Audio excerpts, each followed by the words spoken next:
Have you noticed how white people have been apologizing like crazy in the last few months? They've been putting out Facebook posts, press releases, statements, roasts, songs, begging for forgiveness for something incredibly racist that they're doing. And to the surprise of literally nobody, as soon as they apologize, all of these sins are forgiven. I mean, unless you're the cops, police ain't apologizing for nothing. Just look at Justin Bieber.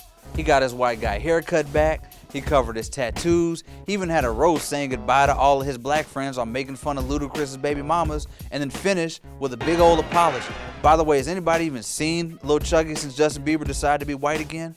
He even took 2 NYPD officers out for breakfast and posted pictures with them on Instagram. I think he's gonna put out a mixtape that says, if you're reading this, I'm not black anymore. Basically, Justin Bieber's been delivered. He not black no more. And guess what? It worked. Justin Bieber's been forgiven. His blackness has gone away as quickly as it's taken a wet towel to wipe any blackness off your face. Just like the SAE frat guy who got a gaggle of black people behind him to apologize for singing songs about hanging black people from trees. And in a few years, he's gonna be a lawyer or a cop or a senator, and all of his racist videos will be washed away from the record. Recently though, we had the ultimate white people forgiveness heat check. Ben Affleck decided that he didn't want anybody to know about his ancestors owning slaves, as if we didn't already assume that his ancestors owned slaves. Dog, how crazy is that? He was too embarrassed by his family's history of racism that he had it stricken from the record, and even had one of America's foremost scholars, Dr. Henry Louis Gates, to concede to it. By the way, Dr. Gates, I'm gonna need some receipts on how you came to that decision. But back to Affleck. His family owning slaves has no reflection of him in 2015. But the fact that he wanted that taken away because slavery made him uncomfortable is unreal. But that's the white privilege of forgiveness.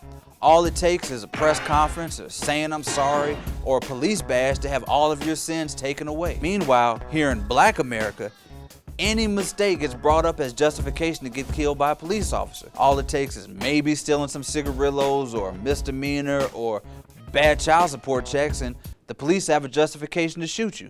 Then when we die, any small mistake that we make gets brought up so the New York Times could say that he was no angel, or he had a troubled past, or he deserved to get shot by the police because when he was younger, he did something wrong. You know who doesn't get an apology tour? You know who doesn't get a press conference? You know who doesn't get to turn over a new leaf or shed that bad boy image?